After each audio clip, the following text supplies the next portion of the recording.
Insurance companies are fleeing. It's been a catastrophe, and this is a great plan. I actually think it will get even better, and this is, make no mistake, this is a repeal and a replace of Obamacare. President Trump sounding the alarm on the Affordable Care Act and promoting the new GOP version. But as House Republicans celebrate their big win, will they now have to answer for any of the ongoing problems with Obamacare or their plan coming up instead of Democrats? Let's bring in Minnesota Congressman Jason Lewis, who's a member of both the House Budget and Transportation Committees. Congressman, great to see you. If your party is able to get both houses to approve one bill and it's signed by the president, I mean, clearly Republicans will then own health care, warts and all, and that means, blame for each and every problem, real or perceived. Are you prepared for the potential damage it might do, if things don't turn out as rosy as promised? Well, Greg, I'll tell you, on November 8th, the Republicans owned Obamacare for all practical means and purposes. Doing nothing was never an option. We would have been blamed had we let the Obamacare markets collapse, and they are collapsing in Tennessee, Kentucky, right here in Minnesota.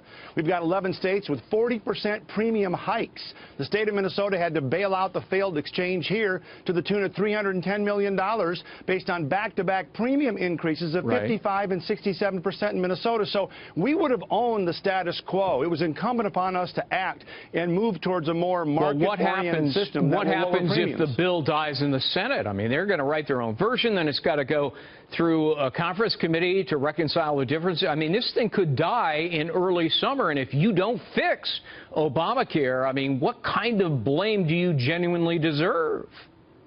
Well, quite frankly, that's the greater danger. Let me be the first to say the Senate now needs to step up and do the job. There's no excuse for non-action over in the other chamber as well. So I agree with you on that. That's the greater danger right now. We need to make certain the other chamber passes a bill that it is basically the same bill. There'll be some changes, but we have to move towards lowering premiums and expanding enrollment to get out from under this death spiral that's in the insurance market. Look, the current bill actually does protect people with pre-existing conditions. Yeah, they might have to pay a higher premium for a year, but that'll be subsidized. But, look, as you likely know, that is not how it's being perceived by many Americans. The false meme on the internet, and it was running wild yesterday. I saw it unfold.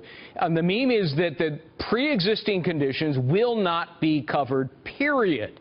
In fact, the Democratic Congressional Campaign Committee is running an ad right now that says the legislation would leave no more protections for people with a history of illness or injury, which, as you know, is patently false. Do Republicans need to do a better job of countering that in their messaging? Look, not only does this bill have guaranteed issue, it's got guaranteed renewability.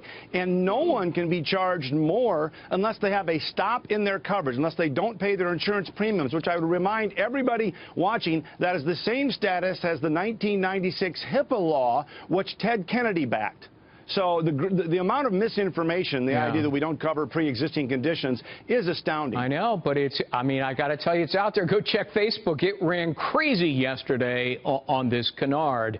But look, let me ask you about the Greg, polling. Look, we have some power in Congress, but we can't prevent people from lying. Well, but you can do a better job of messaging. I mean, I'm not seeing you guys out there really beating the drum that you are protecting people with conditions previous to their coverage. Look, let me move on. The last bill, which of course died in the House, had a scant 17% support. A majority of Americans vigorously opposed it.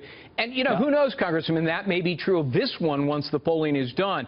Americans grew accustomed to Obamacare over its 7 years. Opposition to it abated over time. If your party gets rid of it, I mean, might you pay a steep price in the midterm elections?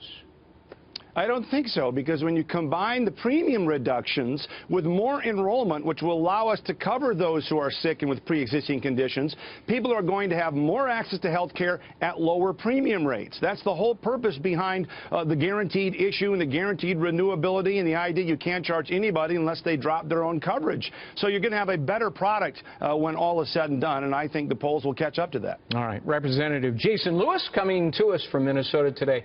Thanks so much. You bet.